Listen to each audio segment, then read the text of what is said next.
자, 안녕하세요. 즐거운 라디오입니다. 오늘은 한국의 금융제재를 시행할 수도 있다고 폭탄 발언을 한 일본의 아소다로에 관한 이야기를 해보도록 하겠습니다. 좋아요, 구독 버튼 한 번씩만 정중히 부탁드리면서 시작하겠습니다. 혐한의 대표주자로 우리에게도 매우 유명한 인물이죠. 일본의 아소다로 부총리 겸 재무상이 또 한 번 한국을 강하게 자극하면서 장작을 짚었습니다.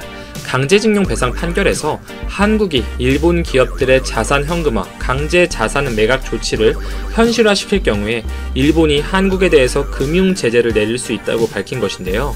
지난해 한국 대법원의 강제징용 배상 판결 이후로 피해자들은 배상을 하지 않고 있는 일본 기업들의 국내 자산을 압류시킨 상태로 올해 말 내년 초에 현금화 가능성이 있다고 알려져 있었죠. 그 어떤 한국의 조치에도 꿈쩍하지 않던 일본은 이 일본 기업들의 강제 자산 매각 관련해서는 매우 민감하게 반응을 하고 있었습니다. 일본 내에서는 한국이 압류 자산을 현금화 시킬 경우에 양국 관계가 마지노선을 넘는다는 의견이 나오고 있었던 만큼 이번 아소다로의 발언 내용만 봐도 일본이 현금화 가능성에 대해서 얼마나 우려 섞인 시각을 갖고 있는지 단번에 파악이 가능하겠습니다.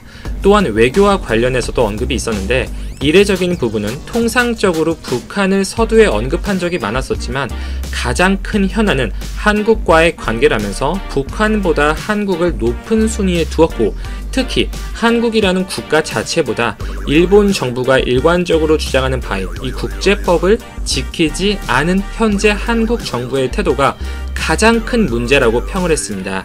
즉 청와대를 원색적으로 비난한 것이죠. 그는 이어서 1965년 한일 청구권 협정을 언급하면서 당시 5억 달러에 육박하는 경제 지원을 통해 한국이 한강의 기적을 만들어서 지금 이 자리에 올 수 있었다면서 이제 와서 이것을 없었던 일로 만들면 안 된다는 논리에 주장을 했습니다. 또한 한국이 압류 중인 일본 기업에 한국 내 자산을 현금화시킬 경우에 한국과의 무역을 재검토하거나 금융 제재를 단행하는 등 여러 가지 보복책이 있다고 경고했는데요. 특히 금융 제재의 현실화 가능성에 대해서 언급을 하며 이것이 실제로 실행될 경우에는 경제 규모가 작은 한국의 피해가 엄청날 수밖에 없다면서 강경한 발언을 이어갔습니다.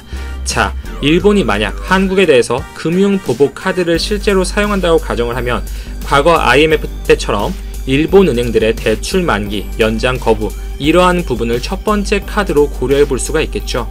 일단 지금까지 상황을 보면 일본 정부가 수출 규제를 시행한 7월 이후로 일본계 은행들이 한국에서 기업 대출을 전혀 회수하고 있지 않습니다. 이미 수치로 증명이 되고 있어요. 일본 은행들이 자금을 회수한 흔적이 없었던 점이 3분기 총 여신 수치로 확인이 되고 있는데 한국에 진출한 일본계 4대 메이저 은행들의 여신 규모를 합치면 3분기에 대략 18조 원 정도입니다. 이전 분기와 큰 차이가 없어요. 심지어 우리 기업들의 대출 만기 연장 거부 건수도 전혀 없었던 만큼 아직까지 금융 보복의 징후는 전혀 없고 실제로 이 부분에서 일본이 대출 만기 연장 거부라든지 자금의 즉각 회수 등의 보복 카드를 사용하더라도 이미 국내 외화 유동성이 충분하고 외환 보유고는 5월 기준 4천억 달러, 즉 400조 원 이상이어서 이미 세계 9위 수준입니다. 그리고 국내 은행들의 신용 등급을 보더라도 산업은행과 기업은행의 경우 이 S&P 기준 각각 AA-로 높은 신용 등급을 갖고 있습니다. 신용도도 받쳐주는 만큼 이렇게 외화 차익 여건이 양호한 상태에서 다른 국가, 다른 은행들로부터 자금 조달은 크게 어렵지 않은 상황이라고 볼 수가 있습니다. 또한 일본 은행들의 자금을 빌린 국내 업체 대부분이 자금 여력이 풍부한 삼성이나 LG 등의 국내 굴지의 대기업들이기 때문에 일부 은행들이 만기시 자금을 회수할지라도 신용 등급이나 건전성 등에서 큰 문제가 없는 우리나라 대기업들은 다른 루트로 자금을 확보하는 데 큰 문제가 발생하지 않을 상황이라고 볼 수가 있겠습니다.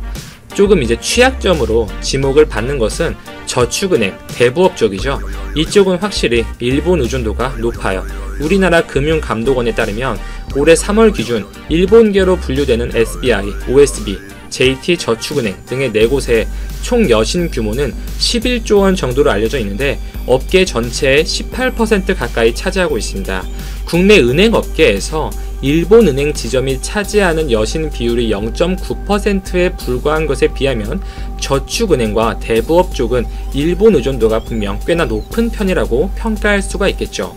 일단 금감원의 공식적인 발표는 일본계 저축은행, 대부업체가 대출을 중단하거나 즉각적으로 회수하더라도 국내 저축은행이나 대부업체로 충분히 대체 가능하다고 판단한다, 이렇게 밝혔어요. 즉 자금 회수, 만기 연장 거부 등의 극단적인 정책은 또한 일본을 도쿄를 국제 금융 중심지로 키우려고 애를 쓰는 상황에서 이 외국 고객에 대해 전혀 납득할 수 없는 이유로 금융 보복을 했다는 사례가 생기는 거죠. 아시아 금융 허브를 지향하는 일본의 스탠스와도 전혀 맞지가 않습니다. 또한 대부업체의 경우에 이 개인 회사의 성격이 강해서 일본 정부의 영향을 상대적으로 좀 제한적으로 이렇게 받는 부분이 있어요.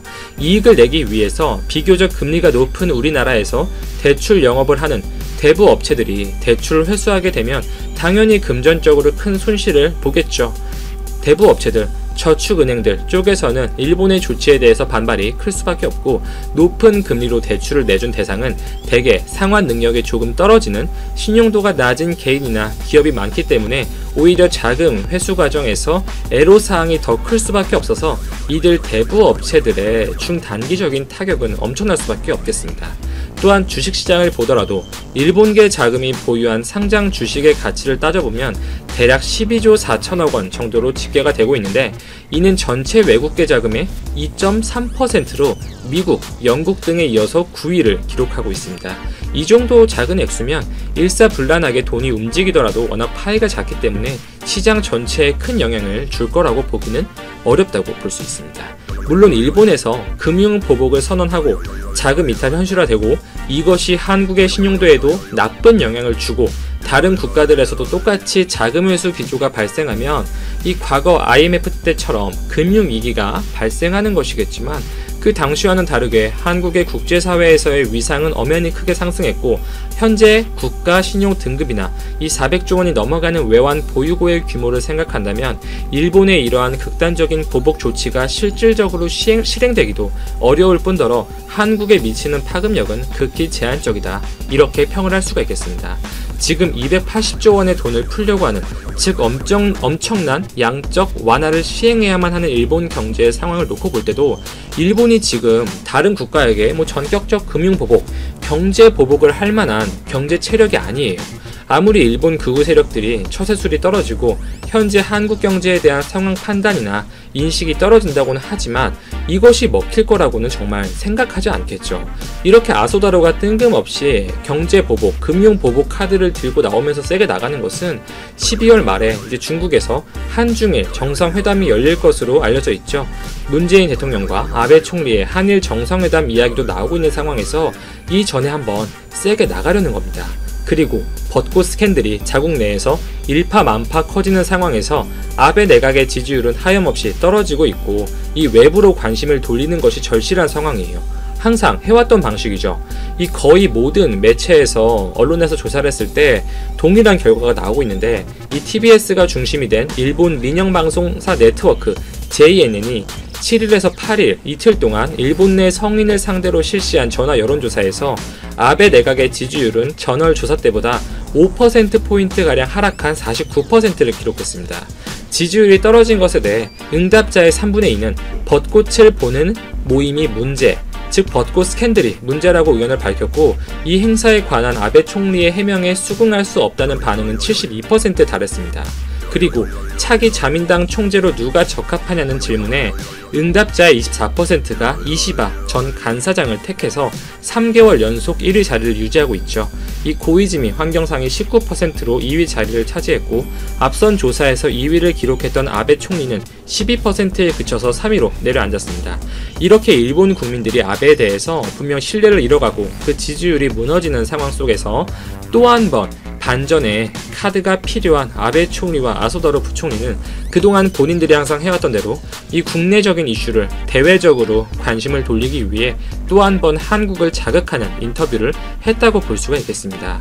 일본의 전격적인 금융보복 실행하기도 어렵고 설사 일본이 극단적인 조치를 실행하더라도 여기에 크게 휘청일 만큼 한국 경제는 취약하지 않습니다. 이러한 일본의 조치가 한국의 신인도를 떨어뜨릴 수 있다는 것도 지나친 좀 과장, 확대 해석이라고 볼 수가 있으며 오히려 이러한 부당한 보복 조치를 계속 감행하는 일본에 대한 세계적인 여론, 세계적인 인식만 더 악화될 것입니다. 이상 즐거운 라디오 여기까지 정리하고 오늘은 마치겠습니다. 오늘도 제 방송을 들어주셔서 진심으로 감사드립니다.